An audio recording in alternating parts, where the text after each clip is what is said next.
తెలుగు రాష్ట్రాల్లో వైకుంఠ ఏకాదశి వేడుకలు ఘనంగా ప్రారంభమయ్యాయి. వేకువజామునే ఉత్తర ద్వార దర్శనం కోసం భక్తులు బారులు తీరారు. ప్రత్యేక పూజలు, హారతుల అనంతరం స్వామివారు భక్తుల్ని కటాక్షిస్తున్నారు. మహావిష్ణువుని దర్శించుకుంటే వైకుంఠం ప్రాప్తిస్తుందని భక్తుల నమ్మకం.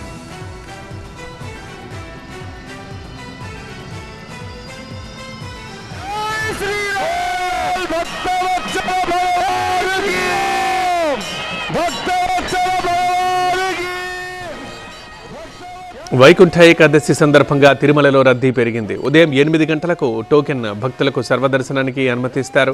తిరుమలలో 10 రోజుల పాటు వైకుంఠ ద్వార దర్శనం కొనసాగుతుంది. ఉదయం 9 గంటల నుంచి 11 గంటల వరకు స్వర్ణరథంపై దర్శనమిస్తారు మలయప్ప స్వామి. రేపు ఉదయం 5:30కి చక్రస్నాన మహోత్సవం ఉంటుంది.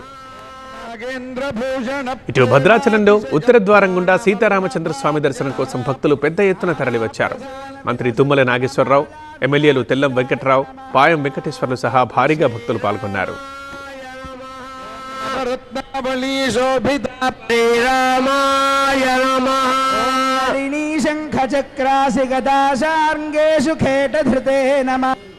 మనందరికీ దర్శనం ఇవ్వబోతూ ఉన్నాడు.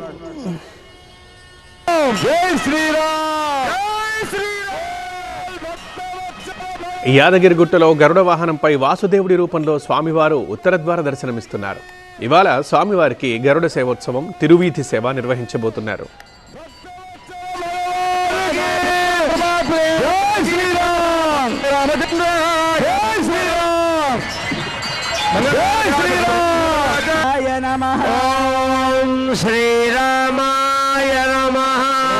నాగేంద్రభూషణ ప్రేమాతిశయ ప్రాణవల్లభాయ నానా ప్రధాన విలసధ్వనమాలా విరాజితాయ నమః. మనందరికీ దర్శనం ఇవ్వబోతూ ఉన్నాడు. జై శ్రీరామ్, జై శ్రీరామ్.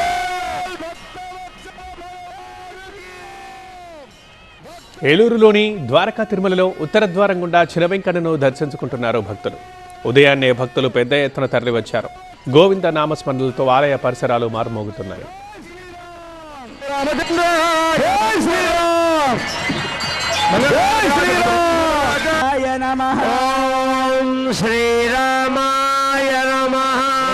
నాగేంద్రభూషణ ప్రేమాతిశయ ప్రాణవల్లభాయ దాదాయ